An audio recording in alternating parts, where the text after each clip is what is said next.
Student lesson planner YouTube চ্যানেলে তোমাদেরকে স্বাগত। চলো একবার 1 মিনিটের মধ্যে আমরা দেখে নিই অ্যাম্পিয়ারের সন্তরণ সূত্র। ধরো এই ছবি অনুযায়ী দেখো, এটা একটা মানুষ ধরে নাও, তোমরা একটু কষ্ট করে মানুষই ধরে নাও। এটা মানুষ এই পরিবাহী তার বরাবর সাঁতার কাটছে, মুখ তার চুম্বক শলাকার দিকে।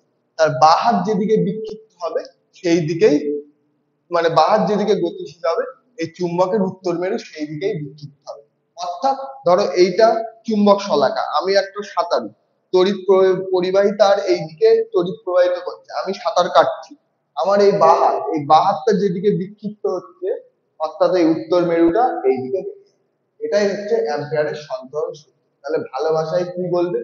যদি কোনো কাল্পনিক সাঁতারু চুম্বক শলাকার দিকে মুখ রেখে পরিবাহী তারের প্রবাহের অভিমুখ বরাবর সাঁতার কাটে, তাহলে তার বাম হাত যেদিকে গতিশীল হবে, চুম্বক শলাকার উত্তর মেরু সেই দিকে বিক্ষিপ্ত। কত সুন্দরভাবে হয়ে গেল! উদাহরণ দিয়ে বোঝালাম, ছবি এঁকে বোঝালাম, আমি নিজে সাঁতার কেটে তোমাদের বোঝালাম। তাহলে আশা করছি তোমরা বুঝতে পারছো। তো আরো যদি অসুবিধা থাকে মেন ভিডিওতে তোমরা গিয়ে দেখে নিতে পারো। Thank you.